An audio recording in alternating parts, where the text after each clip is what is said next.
ఆచరించినా కూడా కష్టాన్ని అనుభవిస్తున్నారో వాళ్ళని ఉదాహరణగా తీసుకుంటుంటారు. ఎవడైతే తప్పుడు పనులు చేసి కూడా సుఖంగా ఉన్నట్టుగా కనబడుతున్నాడో వాడిని ఉదాహరణగా తీసుకుంటాడు. మనం ఉదాహరణగా తీసుకోవాల్సింది వాళ్ళని కాదు. ఎవరిని తీసుకోవాలి? ధర్మ మార్గంలోనే ఉంటూ న్యాయ మార్గంలోనే ఉంటూ సుఖంగా ఉండేటువంటి వాళ్ళు చాలామంది ఉన్నారు ప్రపంచంలో, చాలామంది ఉన్నారు. వాళ్ళు చాలా సుఖంగా ఉంటున్నారు. ఏ విధమైనటువంటి చింతలు లేకుండా ఆచరించినటువంటి ధర్మం ద్వారా చాలా సుఖంగా ఉండేవాళ్ళని ఎంతోమందిని మనం చూస్తూ ఉన్నాం.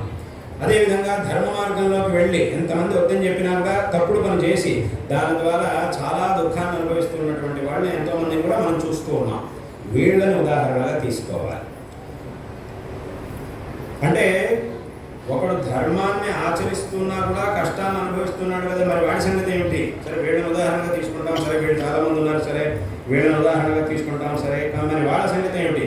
వాడు ధర్మాన్ని ఆచరిస్తున్నా కూడా కష్టపడుతున్నాడు కదా, వీడు అధర్మాన్ని చేస్తున్నా కూడా చాలా సుఖంగా కనబడుతున్నాడు కదా, మరి వీళ్ళ సంగతి